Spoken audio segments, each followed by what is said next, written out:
பரீட்சித்து அப்படியே வேட்டையாடுவதற்கு சென்றார். ஒரு நாள் ரொம்ப பசி தாகம், சோறு உண்டுறதுக்கும் பிடிக்கிறதுக்கு பானமோ ஒன்றும் கிடைக்கல. அந்த சமயத்தில் காட்டுக்கு போகிறச்ச ஒரு ரிஷி அங்கே தபஸ் பண்ணிட்டு இருந்தார். ஏதானு கிடைக்கிறதா பார்ப்போம் அப்படிங்கிறதுக்காக அங்கே போய் நின்றார். யஸ்மின் நகன் யர்ஹேவ பகவான் உத்சசர் ஜகாம் நானுத்வேஷ்டி கலிம் சம்ராட் சாரங்கைவ சாரபுகு குஷலான்யாசு சித்தியந்தி நேதராணி கிருத்தானி தத் யஹா அலப்த ஏகதா தனுருத்தம்ய விசரன் மிருகயாம் வனே மிருகான் அனுகதஸ்ராந்தः க்ஷுதிதஸ்திரிஷிதோபிருஷம் ஜலாசயமசக்ஷாணः பிரவிவேசதமாசிரமம் ததர்ச முனிமாசீனம் சாந்தம் மீலித லோச்சனம். இவர் போய் அவர் கண்ணை திறப்பார்னா அந்த சுவாமி கண்ணையே திறக்கலை. இவனுக்கு ஒரே கோபம். பசி வந்தால் 10 பறந்துப்போம். யாருக்குமே பசி கூட இருந்ததுன்னா நம்ம காலெல்லாம் நடுங்கிறாப்பில் இருக்கும், என்னமோ கண்ணு பஞ்சடைஞ்சாப்பில் இருக்குது, தலை சுத்தராப்பில் இருக்குது. இவரெல்லாம் திரும்பியே பார்க்க மாட்டேங்கிறான்னு கோபம். ஒன்றும் கிடைக்காதுன்னு தெரிஞ்சு போச்சு. ஒரு செத்த பாம்பு கீழே கிடந்தது. தன்னுடைய வில்லோட நுனியால் அந்த பாம்பை அப்படி எடுத்து அவர் கழுத்தில் போட்டுட்டு அவரை அவமரியாதைப்படுத்திட்டோங்கிற திருப்தியில் அவன் புறப்பட்டு போயிட்டான். இவ்வளோதான் அவனால் முடிஞ்சது. அவர் வேற என்ன அவரால் செய்ய முடியும்? அதனால் அவமரியாதைப்படுத்திட்டோன்னு போயிட்டான். அவருக்கு அது தெரியவே இல்லை. நல்லா இந்த மாதிரி செத்த போன பாம்பு கிடக்கிறது. அவர் பாட்டுக்கு தபஸில் இருந்தார். வெளியில் போயிருந்த அந்த முனிவருடைய பிள்ளை திரும்பி வந்தான். பார்த்தா தன் தந்தையாருடைய கழுத்தில் இறந்து போன பாம்பு இருந்தது. என்ன நடந்ததுன்னு ஒரு நிமிஷத்தில் புரிஞ்சுட்டான். பெரிய தபஸ்வியான பிள்ளை.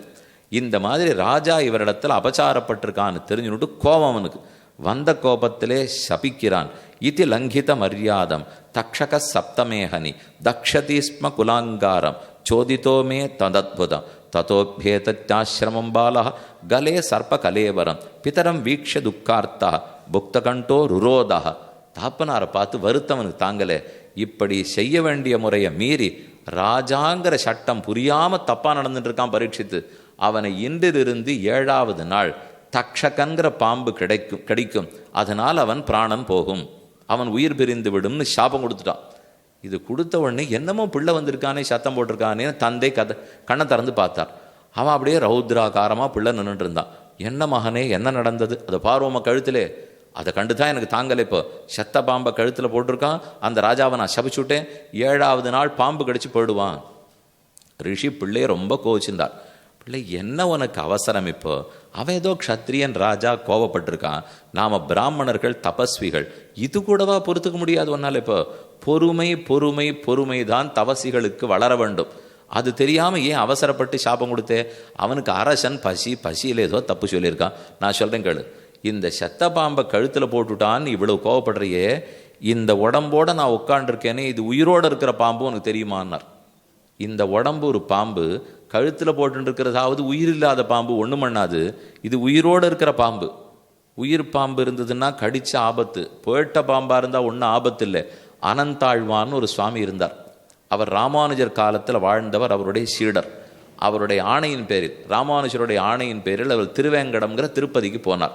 தோட்டமெல்லாம் அமைச்சு குளமெல்லாம் வெட்டி தினப்படி திருவேங்கடவனுக்கு ஸ்ரீனிவாச பெருமாளுக்கு புஷ்ப கைங்கரியம் பண்ணுவார்.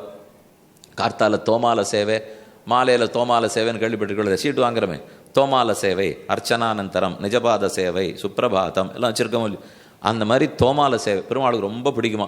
புஷ்பமாக சாத்தின்னு இருக்காரோ இல்லை, அந்த கிரீடத்துக்கு மேலே பெரிய பூ மாலை அப்படி வந்துடும். உள்ள மாலை சாத்தின்னு இருப்பார். மகாலட்சுமி திருமார்பில் இருக்கிற சுற்றி மாலை இருக்கும். திருவடி முழுக்க அந்த திருத்துழாய் துளசி அதால போட்டு மறைச்சி வச்சிருப்பார். புஷ்பம் ரொம்ப அவருக்கு பிடித்தம். அப்படி அனந்தாழ்வா நித்தியம் கைங்கரியம் என்றிருந்தார். ஒரு நாள் தோட்டத்தில் இருந்த கருநாகப்பாம்பு கடிச்சுடுத்தவர். எல்லாருக்கும் ஒரே பயம். உடனே வைத்தியர்கிட்ட போனோம்னா அந்த சுவாமி மதுவாக சொன்னார், அது கடித்த பாம்பு கீழே இருக்குது, இது கடிப்பட்ட பாம்பு என் உடம்பு. இது மட்டும் என்ன நினச்சிட்டு இருக்க? இது பெரிய பாம்பு. அது ஒரு பாம்புன்னு அது சின்ன பாம்பு. இது அதை விட பெரிய பாம்பு. அது கடித்த பாம்பு, இது கடிப்பட்ட பாம்பு. 2 பாம்புக்கு இப்போ போட்டி நடக்கிறது. கடித்த பாம்புக்கு வலிமையா, கடிப்பட்ட பாம்புக்கு வலிமையா? கடித்த பாம்பு பலிஷ்டமாக இருந்தது, வலிமையோடு இருந்தால் எனக்கு உயிர் போயிடும். ஏன்னா அதுக்கு பலம் அதிகம்னா எனக்கு உயிர் போயிடும். உயிர் போயிடுத்துன்னா வைகுந்தத்துக்கு போகிறேன், விரஜா நதியில் குளிக்க போகிறேன், வைகுந்தநாதனுக்கே தொண்டு செய்வேன். ஒருவேளை இந்த உடம்பு ரொம்ப சக்தியோடு இருந்து கடிபட்ட பாம்பு தப்பிச்சுடுத்துன்னு வச்சுக்கோ. அப்போ என்ன ஆகும்னா, பக்கத்தில் கோனேரி சுவாமி புஷ்கரணி, அதான் திருப்பதியில் இருக்கிற புஷ்கரணி, அங்கே குளிக்க போகிறேன். திருவேங்கடவனுக்கு ஸ்ரீனிவாச பெருமாளுக்கு தொண்டு செய்ய போகிறேன். அங்கேயா இங்கேயான்னு பார்த்துருவோமே. இப்படி தான் இப்போன்னு அவர் சொல்லியிருக்காரா. நம்ம இந்த மாதிரிலாம் யாருக்கு நினைக்க தோணும்? இப்போ யாரானு இதோ ஒரு பாம்பு கடித்தது ஒரு பாம்பு, பாம்புக்கும் போட்டி நடந்துட்டு நடக்க தோணுமா? கார்த்தால எழுந்து வரச்சே நம்ம உடம்ப கண்ணாடியில் பார்த்தா தோணுமாப்போ, இந்த பாம்போடையா ராத்திரியெல்லாம் ஒரே படுக்கையில் படுத்துருந்தேன்னு தோணுமா? இது பாம்பு. இதை பார்த்துக்கிறதுக்கு என்ன பாடுபடுறோம், எவ்வளவு காசு செலவு. இந்த சின்ன புட்டி ஒரு களிம்பு வாங்கி பூசிக்கிறதுக்கு 400 ரூபா 500 ரூபாங்கிறான். அவாவா வெள்ளரிக்காய் போட்டுக்கலாமா, தக்காளி போட்டுக்கலாமா, கடலை போட்டுக்கலாமா, மூக்கில் போட்டுக்கலாமா, இத்தனை மணி இதை பாட்டுன்னு இவர் என்னமோ ஒரே ஒரு நிமிஷத்தில் இதான் பாம்புங்கிறார். இப்போ இது பாம்புன்னா இப்போ எது நல்லது? நல்லது ஆத்மா. அவள் சொல்கிறதுக்கு அர்த்தமே ஆத்மா சிறந்தது, உடல் பாம்பு போன்றது.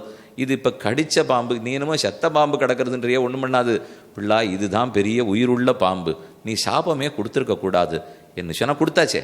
கொடுத்த சாபத்தை வாங்கிறதுக்கு வழி இல்லை. இதே இப்போ பரீட்சித்து நாட்டுக்கு போனவன் அவன் தன் தப்பை உணர்கிறான். நம்ம அந்த ரிஷியை அவமரியாதைப்படுத்திருக்கக்கூடாது. என்னமோ சோற்றுப்பாட்டு ஒருவேளை பசிக்காக போய் ஒரு முனிவர் அவமரியாதை பண்ணிட்டோமே, தப்பு, நாமே நமக்கு பிராயசித்தம் தேடிக்கணும்னு அவன் கிளம்பி வரான்.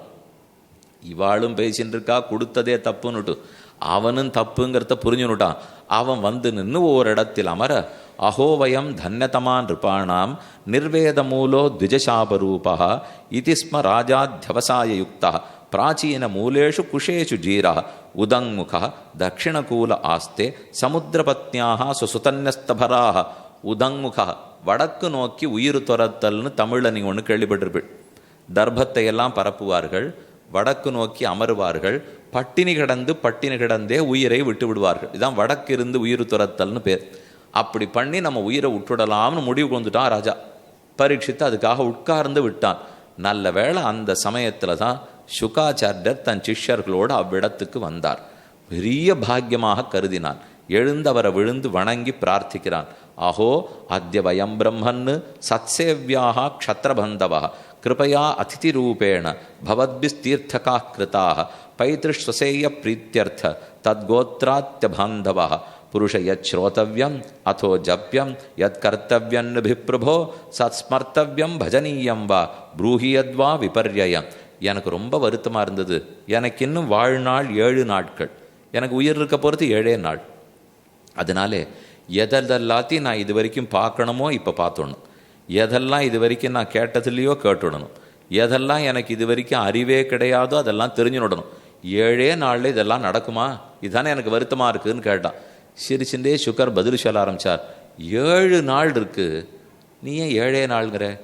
சொல்கிறது தானே வித்தியாசம். 7 நாள்னு இழுக்கலாம், 7 நாள் என்று சொல்லலாம். வேறுபாடு என்ன? இப்போ 7 நாள்னால் ரொம்ப குறைச்சல்னு அர்த்தம்.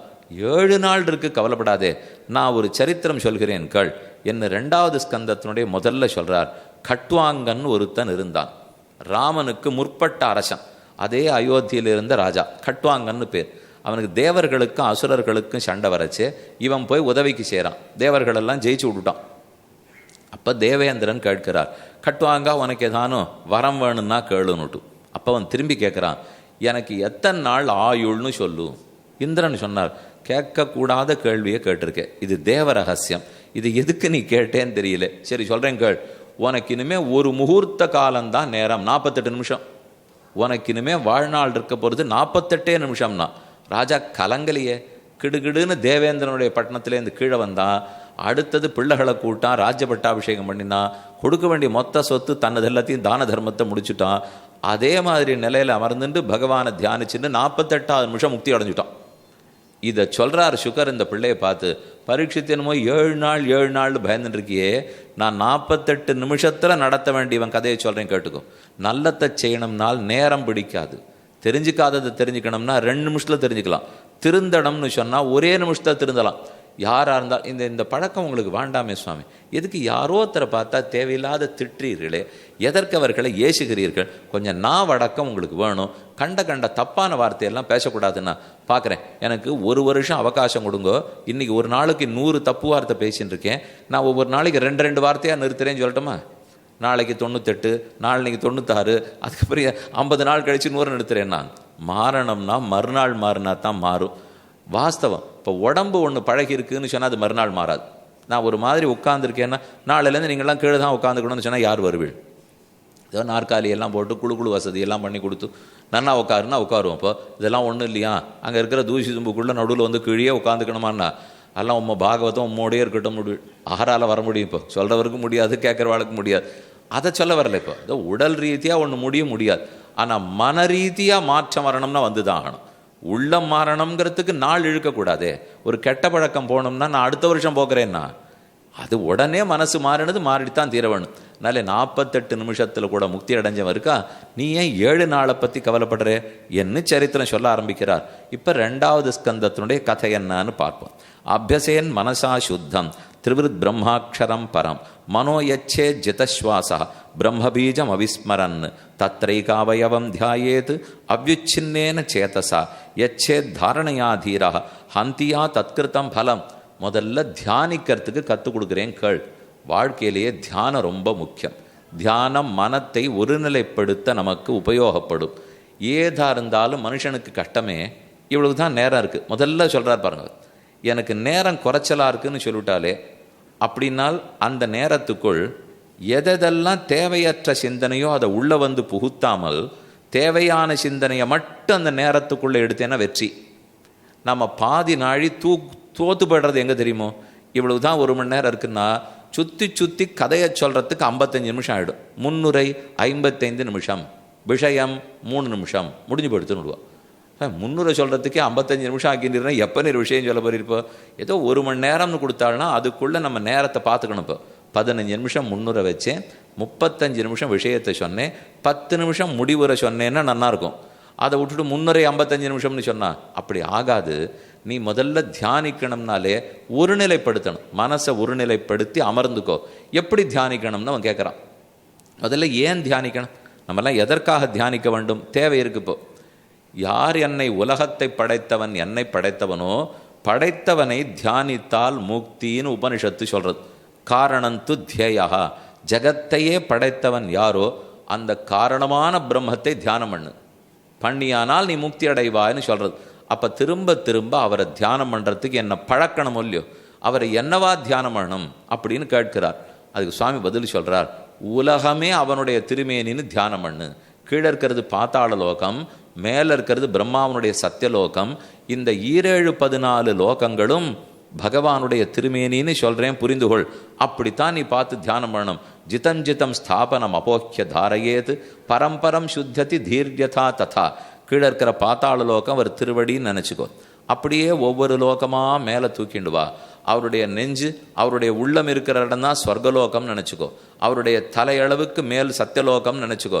இப்படி 14 லோகத்தையும் பகவானுடைய திருமேனியாக நினச்சின்னு தியானம் பண்ணி பார்த்தா கொஞ்ச நேரம் ஓடித்து இதெல்லாம் நடக்கிற காரியமாக சொல்லுங்கள். இனி எங்கேயோ ஒன்றுமே புரியாது. 14 லோகம் நம்ம பார்த்ததே இல்லையே. நமக்கு தெரியும், நம்ம தெரு தெரியும், நம்ம ஊர் என்னன்னு தெரியும். இதை விட்டுட்டு உலகமே அவருடைய திருமேனின்னா எப்படி தெரியும்? ஓடி வந்துட்டான் பரீட்சித், நீர் சொன்னதெல்லாம் எனக்கு புரியவே இல்லை, எப்படி பண்ணணும்னு தெரியவே இல்லைன்னு. அப்படியா, நான் வேற ஒரு வழி சொல்கிறேனே, அதை வேணா முயற்சி பாருன்னார். இவனுக்கு குறுகுறுப்பு. இந்த வழியை வரையே முதல்ல சொல்லலை. நம்ம என்னமோ ஒன்று சொல்லி தள்ளி விட்டுட்டார், இதெல்லாம் பண்ணி முடியாதுன்னு ஓடி வந்திருக்கேன். இப்போ ரொம்ப நிதானமாக 2வது வழி சொல்கிறாரே என்னால். எப்பவுமே சுலபமான வழியை முதல்ல சொல்லிட்டா நம்ம அதை மதிக்கவே மாட்டோம். இது உலகத்திலே பழக்கம். நம்ம வீட்லேயே ஒரு வித்வான் இருக்கா, ரொம்ப நன்னா பாட்டு பாடுவார்னு வச்சுங்க, அது ஒருத்தனுக்கும் படவே படாது. ஆனால் 250 ரூபா கொடுத்து சீட்டு வாங்கி அங்கே போய் அந்த கச்சேரியில் உட்காந்தா தான் கச்சேரியாகவே இருக்கும்.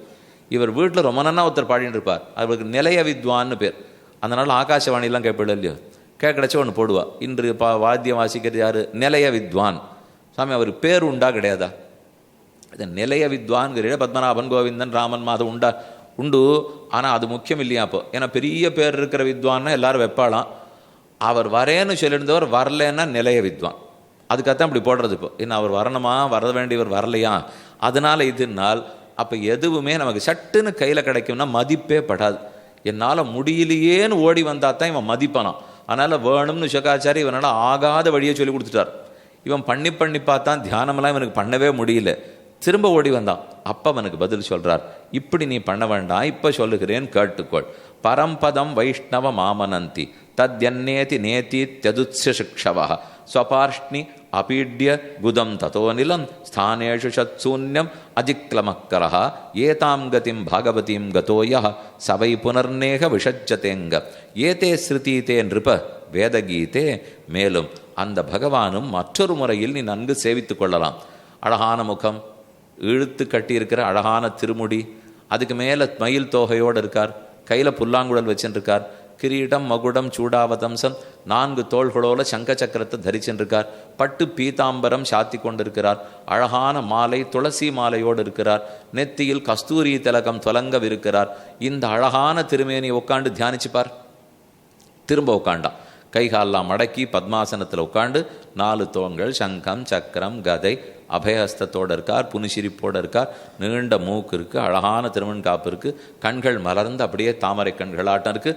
அப்படின்னு நினச்சி தியானிக்க போனால் முடிஞ்சுது அவனாலே. இது நடக்க முடிஞ்சது. இது நன்னா இருக்கே, இதை நீர் முதல்லையே சொல்லியிருக்கலாமே, இதை விட்டுட்டு ஏதோ 7-14 உலகம் அது இதுன்னு என்னை குழப்பி விட்டுட்டு இருப்போம். அப்படிலாம் இல்லை, இது நன்னா தெரியுது. இப்போ உங்களுக்கு ஸ்ரீனிவாச பெருமாளை நன்னா தெரியும். அப்படியே கண்ணை மூடிண்டு அவரை தியானிச்சிக்க வேண்டியதுதான். ஸ்ரீரங்கத்துக்கு போனால் ரங்கநாதர் சயனத்தில் சேவிச்சிருக்கோம், அப்படியே தியானிச்சிக்க வேண்டியதுதான். பதரிகாசிரமத்துக்கு போனீங்கன்னா அந்த பெருமாளை தரிசிச்சிருக்கோம், அப்படியே தியானிச்சிக்க வேண்டியதுதான். அப்போ யாரார சேவித்து உங்கள் இஷ்ட தெய்வம் ஆறார் எப்படி சேவிச்சு மனசில் நினைச்சுட்டு இருக்கீளோ நினைக்க நினைக்க நினைக்கத்தான் மனம் ஒரு நிலைப்படும். இது கண்டபடிக்கு திரியறது. இப்போ உன்னை நினைக்கணும்னு உட்கார்றதுக்குள்ளே 100 நனவு வரும். அது பூஜைக்கு நான் 15 நிமிஷம் வச்சுருக்கேன் சுவாமி, இன்னும் ரொம்ப நேரம்லாம் இல்லை. ஆனால் அந்த 15 நிமிஷத்துக்குள்ளே தான் என்னமோ தெரியல என்னை 15 பேர் கூப்பிடுறான். இருக்கிறதே 15 நிமிஷம். அதுக்குள்ளே தொலைபேசி அடிக்கும், கைபேசி அடிக்கும், வாசக்கதலை மணி அடிக்கும், வீட்டில் இருக்கிறவா எல்லாரும் கூப்பிடுவா, என்னமோ ஏதோ அப்போ தான் வரும். அந்த 15 நிமிஷம் ஒரு நிலைப்படுத்த விட மாட்டேங்கிற சொல்லியோ. காரணம் மற்ற அழுக்கு. இந்த அழுக்குகளை போக்கிண்டா தான் அதில் ஒரு நிலைப்படும். மேலே மேலே நினைக்க நினைக்க தானே ஒரு நிலைப்படும். அதில் ரொம்ப சட்டுன்னு வராது. 3 மாதமான குறைஞ்சபட்சம் பழகணும். 2 நாள் உட்காந்துட்டு நான் தியானம் பண்ணி பார்த்தேன் வரலேன்னா வராது. ஏன்னா அழுக்கு நிறையா இருக்குது. இந்த அழுக்குகள் போக போகத்தான் தியானம் நமக்கு வளரும். இதுதான் நீ தியானம் பண்ணுறதுக்கு வழின்னு சொல்லி கொடுத்தார். அடுத்த கேள்வி பரீட்சித்து கேட்கிறான். உலகம் எப்படி படைக்கப்பட்டது?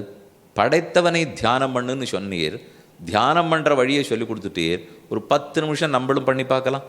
தினமும் அவரவர்கள் வீட்டில் காலையில் உட்காந்துங்கோ, உங்கள் இஷ்ட தெய்வத்தை அப்படியே மனசில் வரவழைச்சுங்கோ. கண் முன்னாடி இருக்கிறதாவே நினச்சிக்கணும். இல்லைவர் கண் முன்னாடி இல்லை, ஆனால் கண் முன்னாடி இருக்கிறாப்புல. என்ன நம்ம யாரையான்னு பார்த்து பயந்து போயிருந்தோம்னா கண்ணை மூடினா அவர் ஞாபகம் வரமாட்டாரா? இது நடக்கிறது தானே உலகத்தில். போய் யார்கிட்டயோ கடன் வாங்கியிருப்போம், திருப்பி கொடுக்கல, தூக்கத்தில் கூட வராரோ இல்லையோ. அந்த மாதிரி தான் இது. இப்போ யாரோ ஒருத்தரை பார்த்து பயந்துருக்கோம்னா அவர் எங்கே பார்த்தாலும் தெரிஞ்சுட்டே தான் இருப்பார். இங்கே பயந்தவர்னு தெரிய வேண்டாம், எனக்கு பிரியமானவர்னு தெரியணும். இங்கே பயத்தால் தெரியக்கூடாது.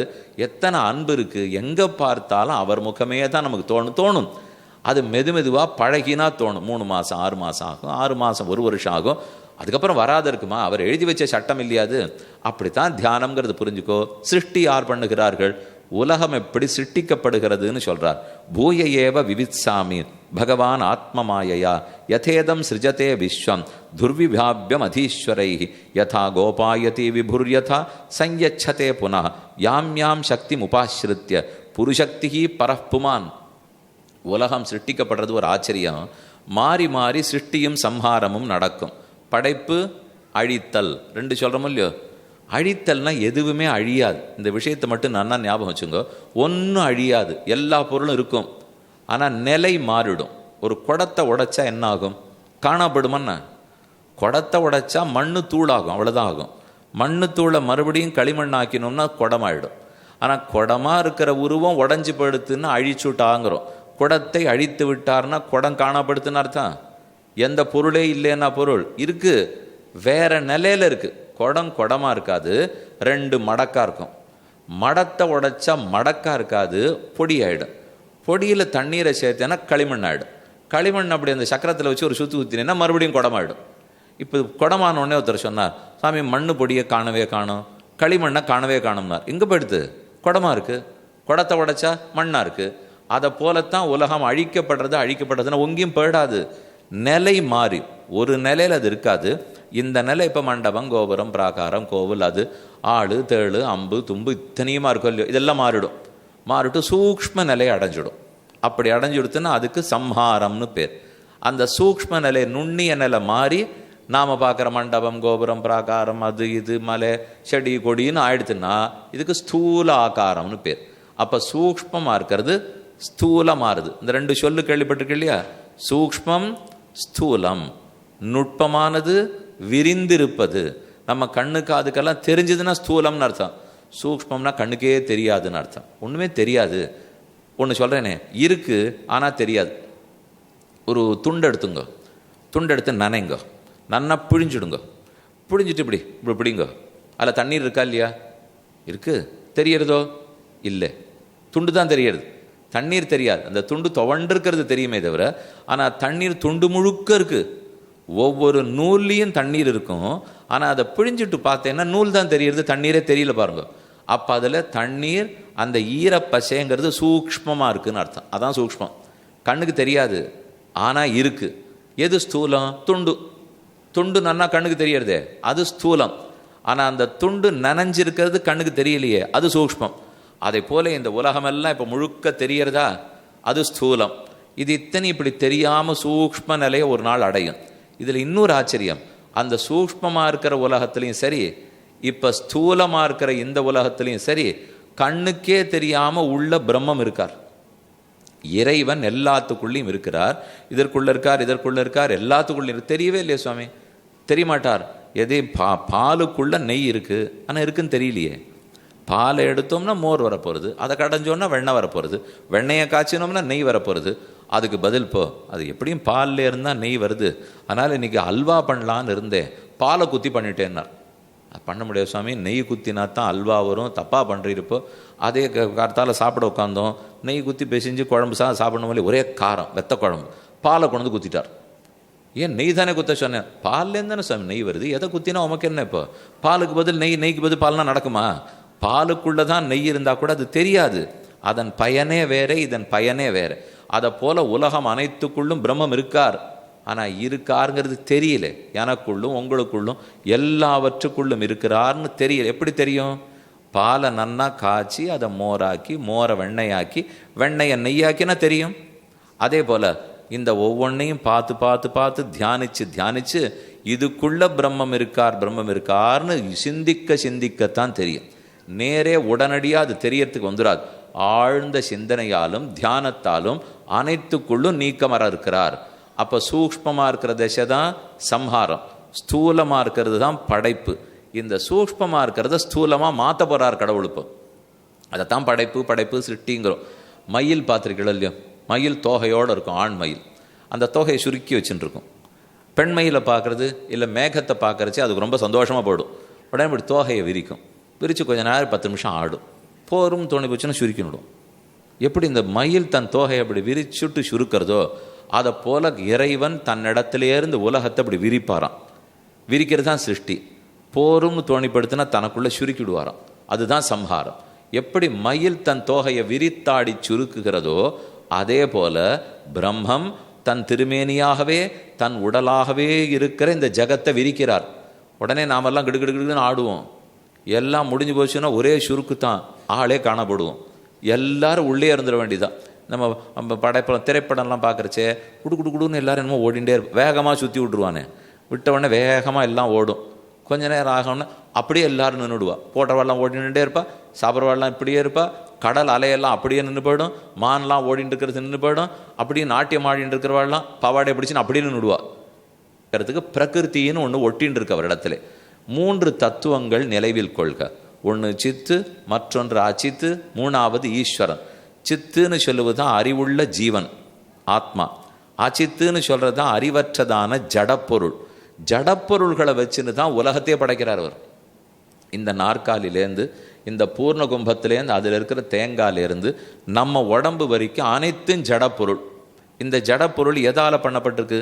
பிருத்திவி, அப்பு, தேஜஸ், வாயு, ஆகாசம். 5. பிருத்திவி நிலம், அப்பு தண்ணீர், தேஜஸ் நெருப்பு, வாயு காற்று, ஆகாயம் திறந்த வெளி. இந்த 5 தான் தத்துவம். இந்த 5 தத்துவத்தை முதல்ல படைச்சுக்கிறார் பெருமாள். அதான் மூலப்பொருள். அந்த மூலப்பொருளை வச்சுன்னு தானே குடம் பண்ண முடியும், களிமண்ணை வச்சுன்னு தானே குடம் பண்ண முடியும், இரும்பை வச்சுன்னு தானே நாற்காலி மேஷை பண்ண முடியும், மரத்தை வச்சுன்னு தானே நாற்காலி பண்ண முடியும். அந்த மூலப்பொருளை வச்சுன்னு எல்லாத்தையும் பண்ணுறார். அந்த மூலப்பொருள் 5: பிருத்திவி, அப்பு, தேஜஸ், வாயு, ஆகாசம். அதுக்கு ஒரு மூலப்பொருள் இருக்குது, அதுக்கு அகங்காரம்னு பேர். அதுக்கு ஒரு மூலப்பொருள் இருக்குது, அதுக்கு மகான்னு பேர். அதுக்கு ஒரு மூலப்பொருள் இருக்குது, அதுக்கு தான் பிரகிருத்தின்னு பேர். நாம் எல்லாருமே இந்த பிரகிருத்தியால் பண்ணப்பட்டவர்கள். அதனால தான் நம்மளெல்லாம் பிராகிருத பொருள்கள்னு சொல்லுவாள். இந்த உடம்பு இதுவாக இருக்கட்டும், நம்ம உடம்பு கைகால் வரைக்கும் பிராகிருத பொருள். பிரகிருத்தியிலிருந்து உருவானவர்கள் பிராகிருத்தர்கள். அப்போ வைகுந்தத்துக்கு போயிட்டோம்னு வச்சுங்க, அப்ராகிருத்தம்னு சொல்லுவா. அப்படின்னா அது பிரகிருத்தியினால் உருவாகினது இல்லை, பிரகிருத்தியினால் உருவானது தான் லீலா விபூதி, படைத்து அழிக்கப்படும் இவ்வுலகம். அந்த பிரகிருத்தியை மாற்றி மகான் ஆக்கிறார், மகானை மாற்றி அகங்காரமாக்குவார். அகங்காரத்திலே இருந்து தான் நிறைய தத்துவங்கள் பிறக்கும். பிருத்திவி, அப்பு, தேஜஸ், வாயு, ஆகாசம். அதுக்கு ஒரு குணம் இருக்குது. பிருத்திவிக்கு பூமிக்குன்னு ஒரு பண்பு இருக்குது. வாசனை, மண் வாசனைன்னு சொல்கிறோமோ இல்லையோ, இந்த அஞ்சு இப்போ சப்த ஸ்பரிச ரூப ரசகந்தம்னு சொல்லுவார்கள். சப்தம்ங்கிறது ஒலி, ஸ்பரிசம்ங்கிறது தொடு உணர்ச்சி, ரூபம்ங்கிறது பளபளப்பு உருவம், ரசம்ங்கிறது சுவை, கந்தம்ங்கிறது வாசனை. இந்த அஞ்சுக்கு இருக்கு. இப்போ ஆகாயத்தில் இருக்கிறது தான் கோன்னு சத்தம், அப்போ ஒலி சப்தம். ஆகாயத்திலிருந்து அடுத்தது வாயு, காற்றை படைக்கிறார். காற்றுக்கு இருக்கிறது ஸ்பர்ஷம், நன்னா காற்று வீசின் பொருஷம், நன்னா குழு குழுன்னு தெரியறது, ஸ்பர்ஷம் தெரியறது இல்லையா? அப்போ அதுதான் ரெண்டாவது காற்று. ஆகாஷாத் வாயு, வாயோர் அக்னிகி, வாயுவிலிருந்து நெருப்பு உருவாகும். நெருப்புக்கு தான் உருவமும் பளபளப்பும். பார்த்து ஒரு உருவமாக தெரியறது, அப்படி படப்படப்படான்னு எரியறது, சடான்னு எரியறது, பளபளப்பு தெரியறது. அதுக்கு தான் ரூபம். சப்த ஸ்பரிச ரூபம், உருவம் பளபளப்பு. அதிலேருந்து ஏற்படுறது தான் அக்னியிலேருந்து தண்ணீர். தண்ணீருக்கு இருக்கிறது சுவை, சப்த ஸ்பரிச ரூப ரச. நாங்கள்லாம் மதுரையில் இருக்கிறவா சுவாமி, வைகையாத்து தண்ணீரை விட்டுட்டு வரமாட்டோம். ஸ்ரீரங்கத்தில் போய் கேட்டு பாருங்க, அதென்ன காவேரியை விட்டுட்டு நாங்கள் வரமாட்டோம். திருநெல்வேலியில் போய் கேட்டு பாருங்க, தாமிரபரணி தான் விட்டுட்டு நாங்கள் வரவே மாட்டோம். இதெல்லாம் எதனால? இப்போ அந்த சுவை இன்னொன்று வருமானுவா. கோயம்புத்தூர் பக்கம் போய் கேட்டு பாருங்க, சிறுவாணிக்கு நிகராக இன்னொன்று வருதான்வா. அப்போ அதெல்லாம் அவாவா சுவை, அந்த தண்ணீரை குடிச்சு வச்சிருக்காள் இல்லையோ. அப்போ தண்ணீருக்கு உண்டானது சுவை. கடைசியாக பூமிக்கு இருக்கிறது வாசனை, மண் வாசனை. ஏதோ பக்கத்து ஊரில் மழை பெய்யறது போல் இருக்குன்னுவான். எப்படி தெரிஞ்சுட்டேன்னா வாசனை வருதுங்கிறாள் இல்லையோ. அப்போ 5 தத்துவங்களுக்கு 5 பண்புகள், சப்த ஸ்பரிச ரூப ரச கந்தம். அடுத்தது பகவான் இந்த 5ஐயும் நான் உணர்றதுக்கு எங்கிட்ட 5 புலன்களை கொடுக்குறார். இந்த 5ஐயும் நான் இதுக்கு அதது கல்லுலையும் மண்ணுலையும் இருந்து என்ன லாபம் எனக்கு தெரியணுமே. அப்போ நான் அனுபவிக்கிறதுக்கு எங்கிட்ட 5 படைக்கிறார். எதை கொண்டு போ? சப்த ஸ்பரிச ரூபரச கந்தத்தை அனுபவிக்க, ஒலியை அனுபவிக்கிறதுக்கு காது புலனை கொடுத்துட்டார். ஸ்பரிசத்தை அனுபவிக்கிறதுக்கு தோல் புலனை கொடுத்தார். உருவத்தை அனுபவிக்கிறதுக்கு கண்ணு புலனை கொடுத்தார். சுவையை அனுபவிக்கிறதுக்கு நாக்கு புலனை கொடுத்தார். வாசனை அனுபவிக்கிறதுக்கு மூக்கு புலனை கொடுத்தார். 5 கிடைச்சுடுத்து, இன்னொரு 5 எடுத்துப்போ. அப்போ சப்தஸ்பரிச ரூபரச கந்தங்கள் 5, பிருத்திவி அப்பு தேஜஸ் வாயு ஆகாசம் 5, கண்ணு காது மூக்கு நாக்கு தோல் 5. இது தவிர இன்னொரு 5 இருக்கு. இந்த 5 புலன்கள் சொல்றது ஞானேந்திரியம். அதை தவிர 5 புலன்கள் இருக்கிறது கர்மேந்திரியம். கர்மேந்திரியம்ங்கிறது வாக்கு பாணி பாத பாயு உபஸ்தம். வாக்கு பேச்சுக்கு இருக்கிறது, பேசணுமே. இப்போ இத்தனை நீங்கள் நான் பேசிகிட்டே இருக்கேன், கேட்டுட்டே இருக்கேன். சுவாமி இது படைப்புக்குள்ளே வரவே இல்லையே, நீர் ஏன் பேசுகிறேன்னுட்டுனா வாஸ்தவம் அது இல்லவே இல்லையே. இப்போ இருக்கு வாக்கு பாணி, தூக்கிறதுக்கு கை வேணுமே, அதான் 2வது. பாத நடக்கிறதுக்கு கால் வேணுமே, 3வது. மலம் ஜலம் கழிப்பதற்கு புலன்கள் வேணுமே, அது 2. அப்போ வாக்கு பாணி பாத பாயு உபஸ்தம் 5 4 20 ஆயிடுத்து. இதுக்கு முன்னாடி பிரகிருதி மகான் அகங்காரம் 23 ஆயிடுத்து. இன்னும் ஒருத்தர் இருக்கார், இவ எல்லாருக்கும் தலைவர். அது யார் சுவாமி தெரியவே இல்லையே. அந்த ஒருத்தர் தான் இப்போ ரொம்ப கஷ்டமாக இருக்குது. ஆமாம், இது இத்தனையும் அடக்கி ஆள்றதுக்கு மனம் உள்ளம் அவர் வேணுமே. அவர் இருந்தால் தான் கண்ணு பார்க்குமா காது கேட்குமா முடிவு பண்ணணும். இப்போ இதெல்லாம் நீங்கள் கேட்டுட்டே இருக்கு, மனம் மட்டும் சொல்லிருக்கும். கண்ணு இவரைத்தான் பார்த்துட்டு இருக்கோம், காது இவரைத்தான் நன்னா கேட்டுருக்கோம். மனம் மட்டும் 8:42 ஆறுதே. இப்போ அடுத்த 3 நிமிஷத்தில் இவர் முடிக்க போகிறாரா, எப்படி முடிச்சுருவாரா, நம்ம எப்படி கிளம்பணும்? இப்போ இன்றைக்கி என்ன பிரசாதம் இருக்கும், இன்னைக்கு கொடுக்க போகிறாளா, ருக்மிணி கல்யாணத்தண்ணி கொடுக்க போகிறாளா? மனம் மட்டும் அதான் தலைவரப்போ. அதுதான் 24வது தத்துவம். ஆக மொத்தம் 24 தத்துவங்கள் ஜடப்பொருள்கள். இது இத்தனையும் பகவான் முதல்ல படைச்சுக்கிறார். படைச்சுன்னுட்டு 25வது தத்துவம்னா நம்ம எல்லாரும் ஆத்மா. 25 அதை படைக்க முடியாது. ஆத்மா அழிவே இல்லாதது, அது எப்போதும் அவரோட ஒட்டின்னு தான் இருக்க போகிறார். கோட்டானு கோடி ஆத்மா, 1 இல்லை 2 கோடிக்கணக்கான ஆத்மாக்கள் உலர். அவள் அத்தனை பேரும் காத்துன்னு இருப்பா. இன்னும் படைப்பு நடக்கலையே. படைச்சப்பட்ட பிற்பாடு தான் இவருக்கு பிறவி கிடைக்கும். அதுக்காக ஆத்மாக்கள் சமூகமாக காத்திருக்கா. பகவான் தான் ஈஸ்வரன். அப்போ ஜடப்பொருள்கள் எல்லாம் படைச்சுன்னுட்டு பிருத்திவி அப்பு தேஜஸ் வாயு ஆகாசத்தை உருவாக்கி அதெல்லாத்தையும் களிமண் உருண்டை ஆட்டம் பிடித்து 14 லோகங்களை உருவாக்குறார். நடுவில் பூமண்டலத்தை வச்சு புவஹா சுவஹா மகா ஜனஹா தபஹா சத்யன் அதல சுதல விதல ரசாதல தலாதல பாத்தாளம் 14 லோகங்களை படைச்சுட்டு இப்ப யோசிக்கிறார், இனிமே இந்த ஆத்மாக்களை இதுக்குள்ள நம்ம போட்டாகணும். அதுதான் உயிருள்ளவை, அதுதான் அறிவுள்ளவை. இத்தனை சொன்னதெல்லாம் அறிவற்றது. எதுவுமே ஜட பொருள் ஒன்றுத்துக்கு அறிவு கிடையாது. ஆனால் அறிவு இருக்கிறவர் ஆத்மா ரொம்ப சூக்ஷ்மம், கண்ணுக்கு தெரியாது, தொட முடியாது, வெட்ட முடியாது, உலக்க முடியாது, நினைச்சிட முடியாது. எதுவும் ஞானமே உருவான ஆத்மா. அதில் இருக்கிறதுலையே புண்ணியம் பண்ணியிருக்கிற ஆத்மாவை தேர்ந்தெடுத்து தன்னுடைய நாபி கமலத்தில் தன் உந்தி தாமரையில் பிரம்மானு படைக்கிறார். அதான் முதல் படைப்பு. இந்த பிருத்திவி அப்பெல்லாத்தையும் படைச்சு முடிச்சுட்டு க்ஷீரோதசாயி பெருமாள் அப்படி பார்க்கடலில் சயனிச்சுருக்கார். அவருடைய உந்தியிலேருந்து அப்படி ஒரு தாமரை, அந்த தாமரையிலே 4 முகங்களோட கூடின பிரமனை படைக்கிறார். படைத்தவனுக்கு 4 வேதங்களையும் உபதேசிக்கிறார். அந்த ஆத்மா தான் பெரிய உசந்தியான புண்ணிய ஆத்மா. ஆத்மாவிடத்தில் ஆணையிட்டு இனிமேல் பாக்கி இருக்கிறது எல்லாத்தையும் நீர் படைப்பீர் என்று சொல்லிவிடுறார். அவர் வேலையை எடுத்துனுடுறார். இப்போ இந்த படைப்பு முடிச்சுட்டு பெருமாள் சயனிச்சு விடுவார். அவர் படுத்துக்க போன உடனே பிரம்மா படைக்கிறதுக்கு ஆரம்பிக்கிறார். 10 விதமான சிருஷ்டி பண்ணுகிறார். அது குழம்பு இருக்கிறது, குழம்பு இல்லாது, பறக்கிறது, முட்டை இடுறது, பால் கொடுக்கறது, ஒரு குழம்பு இருக்கிறது, 2 குழம்பு இருக்கிறது, பல் இருக்கிறது, நகம் இருக்கிறது, மரமாக இருக்கிறது, செடி கொடியாக இருக்கிறது, ஸ்தாவரமாக இருக்கிறது, ஜங்கமமாக இருக்கிறது, தேவர்களாக இருக்கிறது, ராட்சசர்களாக இருக்கிறது, யக்ஷர்களாக இருக்கிறது, கிண்ணறர்களாக இருக்கிறது, கந்தர்வர்களாக இருக்கிறது, யவனர்களாக இருக்கிறது, என்னென்ன உண்டோ படைக்கிறார் படைக்கிறார் படைக்கிறார். எல்லாத்தையும் அவர் அப்போ 2 படைப்பாக எடுத்துப்போ. பிரம்மாவை படைக்கிற வரைக்கும் பிரம்மமாக திருமால் அவரே படைப்பார். 4 முகனிடத்திலிருந்து மற்றவை அத்தனையும் படைக்கப்படுகின்றன. ஒரு சிருஷ்டிக்கு சமஷ்டி சிருஷ்டின்னு பேர், இன்னொரு சிருஷ்டிக்கு வெஷ்டி சிருஷ்டின்னு பேர். ஒரு சிருஷ்டி சமஷ்டி சிருஷ்டின்னா தானே பண்ணுறாரோ இல்லையோ, உலகம் அண்டகட்டாகத்தை படைத்த வரைக்கும் அது வரைக்கும் சமஷ்டி. அதுக்கப்புறம் பிரம்மாவை வைத்து கொண்டு மற்றத்தை படைக்கிறாரோ இல்லையோ, அதெல்லாம் வெஷ்டி சிருஷ்டி. பிரம்மா படைக்கப்பட்டுட்டார். இப்போதான் 3வது ஸ்கந்தத்தில் ஆச்சரியமான கட்டம். பிரம்மா படைத்து இனிமேல் மகனே நீ படைப்பாய் என்று பகவான் ஆணையிட்டுட்டார். படைக்கிறதுக்கு ஆரம்பித்து மூத்த பிள்ளையை படைத்தார். ஸ்வயம்புவ மனுன்னு அவருக்கு பேர். அவர்கிட்டே தான் பாகவத கதை கங்கையாட்டம் பிரவாகமாக ஓட ஆரம்பிக்க போகுது. இனிமேல் எல்லாம் கதை நம்மாட்டம் பல பேரை பற்றி பார்த்துட்டே இருக்க போகிறோம். ஸ்வயம்புவ மனு படைக்கப்பட்டார். அவரிடத்துல பிரம்மா சொல்கிறார், இனிமே என்னுடைய வேலையை நீ எடுத்துக்கோ, இனிமே படைப்பு தொழிலை நீ செய். ஸ்வயம்புவ மனு படைக்க ஆரம்பித்தா வைக்கிறதுக்கு உலகம் வேணுமோ இல்லையோ, நிறைய மக்களை படைச்சுட்டே இருந்தால் வைக்கிறதுக்கு பூமி வேணுமே இருந்ததே. பகவான் படைச்சு தான் கொடுத்தார் பூமியை. ஆனால் அதுக்குள்ள என்ன எடுத்து பிரம்மா படைத்த அசுரர்களுக்குள் ஹிரண்யாக்ஷன் ஒருத்தன், ஹிரண்ய கசிப்புன்னு ஒருத்தன். இவா 2 பேருக்கும் சனகன் சனத்குமாரன் இருந்தவர்கள். அவ சாபத்தாலே பெருமானுடைய வாயிற்காப்போனா இருந்த ஜெயனும் விஜயனுக்கும் சாபம். அவர்கள் கீழே வந்து ஹிரண்யாக்ஷன் ஹிரண்ய கசிபுவா பிறந்தனர். அதில் ஹிரண்யாக்ஷன் திருமாலை எதிர்க்க வேணுங்கிற எண்ணத்தோடே பூமாதேவியை ஒரு புடவை மடிக்கிறாப்புல மடித்து படைக்கப்பட்ட கடலுக்குள் கொண்டு போய் ஒளித்து வைத்து விட்டார். ஸ்வயம்புவ மனு படைக்கிறதுக்கு ஆரம்பிக்கிறார். மக்களாக படைச்சிட்டு எங்கே வைக்கணும்னு போகிறச்சே பூமியை காணும். பூமி இருந்தால் தான் மேலே கொண்டு போய் படைச்சி வைக்க முடியும். ஓடி வந்தார் தகப்பனார் 4 முகனிடத்தே. நான் எங்கே வைக்கிறதுன்னு தெரியல, நீர் பாட்டுக்கு படைக்க சொன்னீர், படைத்தா வைக்கிறதுக்கு இடமே இல்லை, பூமியே காணும்னார். இப்போ பூமியை மீட்டு கொடுக்கணுமா, என்ன பண்ணலாம்னு நெத்தியை சுருக்கிண்டு யோசிச்சார்.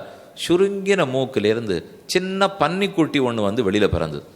என்னது மூக்கிலேருந்து பன்னிக்குட்டி வருதேன்னு பார்த்துட்டே இருக்கிறதுக்குள்ளே அது ஒரு யானை அளவுக்கு வளர்ந்தது. யானை அளவு பன்றியானா 100 யானை அளவுக்கு வளர்ந்தது. 100 யானையானா உலகளவுக்கு பழுத்தது. ரொம்ப பெருசா. எத்தனை பெரிய பன்றியா இருந்திருக்கும். குரமத்தியகதோ எஸ்ஸ மேருஹு கணக்கணாயத்தே, சிலம்பினடை சிறுபரல் போல் பெரிய மேரு கணக்கணப்ப திருமாகாரம் குலுங்க நிலம் அடந்ததனை இடந்து பொல்கி கோட்டிட வைத்தொருளி என் கோமான் கண்டீர்னு திருமங்கையாழ்வாருடைய பாசனம். அது எவ்வளோ பெருசு இருந்துதான். அதனுடைய குழம்பு இருக்கு இல்லையா, நம்ம பன்றியினுடைய குழம்பு, அந்த குழம்புக்குள்ளே சின்ன சின்ன கல் சிக்கின்னு இருந்துதான். அதில் ஒரு கல் ஹிமாச்சலமா, ஒரு கல் விந்திய மலையா, ஒரு கல் மேருமலையா. அப்படின்னா குழம்பு எவ்வளோ பெருசு இருந்திருக்கும், கணுக்கால் எவ்வளோ இருக்கும், முழங்கால் எவ்வளோ இருக்கும், உடம்பு எவ்வளோ பெருசு இருந்திருக்கும். அத்தனை பெரிய வராக பெருமான் அவதரித்து ஹிரண்யாக்ஷனோட சண்டையிட்டு ஹிரண்யாக்ஷனை முடித்து பூமாதேவியை தன் நீண்ட 2 கோரைப்பற்களால் சடக்கென மேலே தூக்கினார். நீலவர இறந்து பிறகவ்வி நிமிர்ந்ததொப்ப கோலவராக முன்னாய் நிலங்கோட்டிடை கொண்டையந்தாய் நீலக்கடல் கடைந்தாய் உன்னை பெற்றினி போக்குவனே என்னும் பாச்சுதூர்த்து கிடந்த பார்மகட்கு பண்டொரு நாள் மாசுடம்பின் நீர்வாரா மானமிலா பன்னியாம் தேசுடைய தேவர் திருவரங்கச் செல்வனார் பேசியிருப்பனகள் பேர்க்கவும் பேராவே என்ன ஆண்டாள் பாடியபடிக்கும் வராகாவதாரம் நடந்தது. மிகப்பெரிய பன்றியாக அவதரித்தார். ஹிரண்யாட்சனை அழித்தார். பூமாதேவியை இடந்தெடுத்து தன் இடது திருமடியில் அமர்த்தி கொண்டார். இடது கையால் அணைச்சுக்கிறார். அந்த பெருமாள் தான் லக்ஷ்மி வராகப் பெருமான், லக்ஷ்மி வராகன், லக்ஷ்மி ஹயக்ரீவன் சொல்கிறோம். அவர் குதிர முகத்தான். லக்ஷ்மி நரசிம்மன் சொல்கிறோம். லக்ஷ்மியோடு சேர்ந்த நரசிம்மன். லக்ஷ்மி வராகப் பெருமாள் தான் இடது திருமடியில் லக்ஷ்மியோடு எழுந்திருக்கிற பெருமாள். சரி, பூமி வராகன்னு சொல்லலாம், லக்ஷ்மி வராகன்னு சொல்லலாம். ஸ்ரீமுஷ்ணம்ங்கிற திவ்யதேசம் கேள்விப்பட்டிருப்பீங்க. அங்கே தான் ஸ்ரீ பூ வராக சுவாமி இருக்கார். சின்ன வடிவம், பெருமாள் ரொம்ப பெரியவர். ஆனால் அந்த ஊரில் பார்த்தீங்கன்னா நடுவாக இருப்பார். 2 கை அப்படியே இடுப்பில் அப்படி கையில் வச்சுருப்பார். பக்கத்தில் தன் திருமேனியோட ஸ்ரீ மகாலட்சுமி தாயாரும் பூமாதேவி தாயாரும். பூவராகன், பூமாதேவியை இடர்ந்தெடுத்து ரட்சித்து கொடுத்தவர். பத்யுஹூதக்ஷிண பாணிபங்கஜபுடைய விந்யஸ்த பாதாம்புஜா வாமம் பன்னக சார்வபௌம சதிருஷம் பர்யங்கயந்தி புஜம். வேதாந்த தேசிகனுடைய ஆச்சரியமான ஸ்லோகம். இடது திருமடியில் லக்ஷ்மி தேவியை பூமாதேவியை அமர்த்தி கொண்டு தன் கையை அப்படி நீட்டின்னு இருக்கார் பெருமாள். அதை அணையாட்டம் தாயார் பின்னாடி சாய்ந்து கொண்டாளாம். அவருடைய 2 திருவடிகள் இப்படி கீழே தொங்குறது. தன்னுடைய வலது திருக்கையாலே அந்த 2 திருவடியும் ஏந்தி வச்சுக்கிறார். திண்டு கொடுக்குற மாதிரி பெருமாள் கொடுத்து, யாரெல்லாம் என் திருவடியை பற்ற வருகிறீர்களோ முதல்ல நான் சொல்கிறேன் கேட்டுங்கோ, இவ திருவடியை பற்றுங்கள். அதை பற்றிட்டு எங்கிட்ட வந்தீள்னா தான் உங்களுக்கு வேண்டியதெல்லாம் கிடைக்கும். உங்களுக்கு தாயார் அவள், தாயாரை பற்றிவிட்டு தந்தையினிடத்தில் வாருங்கள் என்று சொல்லுகிறார். மகாலட்சுமி தேவி பூமாதேவிக்கு திருமேனி நடுக்கம் தீந்துடுத்து. என்ன அசுரனிடத்துலேருந்து காப்பாற்றி விட்டுட்டார். மேனி நடுக்கம் பாதி தீர்ந்தது, இன்னும் கொஞ்சம் நடுக்கம் இருந்தது. தேவி என்னவனுக்கு நடுக்கம், உன்னை தான் இப்போ காப்பாற்றி எடுத்தேன்னு பெருமாள் கேட்கிறார். அப்போ பதில் சொல்கிற, என்னை காப்பாற்றி விட்டுட்டீர், ஆனால் நம்மக்கிட்ட வாழற ஆயிரக்கணக்கான குழந்தைகள், அவள்லாம் எப்படி உம்மை அடையிறதுன்னு தெரியாமல் தவிக்கிறார்களே, ஒரு எளிதான வழி சொல்லக்கூடாதான்னு கேட்க, ஸ்வசச்ச கீர்த்தனம் பிரபதனம் சஸ்மை பிரசூனார்ப்பணம். அவர்கள் வாய் கொடுத்த பயனுக்கு என்ன பாடச் சொல்லு, அவளுக்கு கை கொடுத்த பயனுக்கு புஷ்பத்தை கொண்டு அர்ச்சனை பண்ண சொல்லு, அவர்களுக்கு நெஞ்சு கொடுத்த பயனுக்கு என்னை பற்றி சிந்திக்க சொல்லு. இந்த 3ஐயும் செய்ய சொல்லு. மனம் இருக்கு, மொழி இருக்கு, மெய் இருக்கு, மனோவாக்காயம். இந்த 3த்தினாலே என்னை ஆசிரிக்க சொன்னால் தானே அவர்களுக்கு நன்மை ஏற்படும் என்று சொல்ல, அதை பூமாதேவி கேட்டுக்கொண்டு அதை நமக்கு உபதேசிக்கணுங்கிறதுக்காகத்தான் ஸ்ரீவில்லிபுத்தூரில் ஆடி மாசத்தில் பூர நட்சத்திரத்தில் ஆண்டாளாக அவதரித்தாள். அந்த ஆண்டாள் தான் இன்னைக்கு திருக்கோலம் நீங்கள் சேவிச்சென்று கேள்விப்போம். ஆண்டாள் ரங்கமன்னாருடைய திருக்கோலம். ஸ்ரீவில்லிபுத்தூரில் இருக்கிற ரங்கமன்னார், ஸ்ரீவில்லிபுத்தூரில் இருக்கிற ஆண்டாள். இன்னோ திருவாடிப்பூரம் எமக்காகவன்னோ இங்காண்டாள் அவதரித்தாள். குன்னாத வாழ்வான வைகுந்த வான்போகன் தன்னை இகழ்ந்து ஆழ்வார் திருமகளாராய். அவள் பாசுரத்தில் இந்த எளிதான உபாயம் சொல்லப்பட்டிருக்கு. வாயினால் பாடி மனத்தினால் சிந்திக்க தூமலர் தூவி தொழுது போயபிழையும் புகுதருவான் நின்னனவும் தீயினில் தூஷாகும். நீங்கள் எத்தனை பாபங்களை பண்ணியிருந்தாலும் நெருப்பிலிட்ட பஞ்சு போலே உருமாய்ந்து போம். என்ன செய்தால், வாயினால் பாடினால், பகவன் நாமங்களை வாயார பாடினால், மனத்தினால் சிந்தித்தால், அதே மாதிரி கைகளாலே அர்ச்சனம் பண்ணி தொழுதால், இந்த விஷயத்தை தான் பெருமாள் வராக பெருமாள் பூமாதேவிக்கு சொல்ல அவள் ஆண்டாளாக பிறந்து உபதேசித்தாள். அத்தோட வராகாவதாரம் முற்று பெற்றது. ஸ்வயம்புவ மனுவுக்கு குழந்தை பிறந்தார்கள். அதுக்கு ஸ்வயம்புவ மனுவனுடைய மனு கர்தம பிரஜாபதிக்கு கல்யாணம் நடக்க அங்குதான் மனுவுக்கும் கர்தமருக்கும் நடந்த சம்பாஷணம் உரையாடல்ங்கிறதோட முதல் நாள் சரித்திரம் முற்று பெற்றது. அப்போ ஸ்வயம்புவ மனு, அவருக்கு பிரியவிரதன் உத்தானபாதன் 2 பிள்ளைகள் பிறந்தா. அதே மாதிரி தேவகூதி பிரசூதி ஆகூதி என்னும் 3 பெண்கள் பிறந்தார்கள். அவர்களுடைய கதை என்னன்னு பார்க்க போகிறது தான் நாளைக்கு சரித்திரம். அதை விட ரொம்ப முக்கியமான கதையெல்லாம் இருக்குது. இந்த சின்ன சின்ன கதைகளில் உள்ளூர் அர்த்தம் தெரியாமல் இருக்கிறதே, அதை போல் நாளைக்கு 2 கதை கேட்க போகிறோம். நம்ம கதை தான், யாருதும் இல்லை, நம்ம கதை தான். ஆனால் நம்ம கதையை நமக்கே தெரியாதபடி வச்சுட்டார். கொடுக்கறது வேப்பங்கொழுந்து, ஆனால் அதை வெள்ளப்பாகக்குள்ளே வச்சு கொடுத்துட்டார். அதானே நம்ம நல்லா சாப்பிட்டுட்டு போடுவோம் இல்லையோ. வேப்பங்கொழுந்துன்னு கொடுத்தா யாரும் சாப்பிட மாட்டோம், வெள்ளம்னு கொடுத்தா சாப்பிடுவோம். வெள்ளத்துக்குள்ளே வேப்பங்கொழுந்து கொடுத்துட்டா சாப்பிட்டு தானே ஆகணும். அதனால் கதையாக இருக்க போகிறது வெள்ளம். ஆனால் உள்ள நம்ம தெரிஞ்சுக்க வேண்டியதை கஷ்டமான கருத்தையும் வைப்பார். நாளைக்கு ரொம்ப ஆச்சரியமான சில சரித்திரங்கள். இப்போ 3ஆவது ஸ்கந்தத்தில் இருக்கும், 4ஆவது ஸ்கந்தம் பார்க்கணும், 5ஆவது ஸ்கந்தத்தில் ஜடபரதருடைய உபாக்கியானம் வரை பார்க்க வேண்டும்.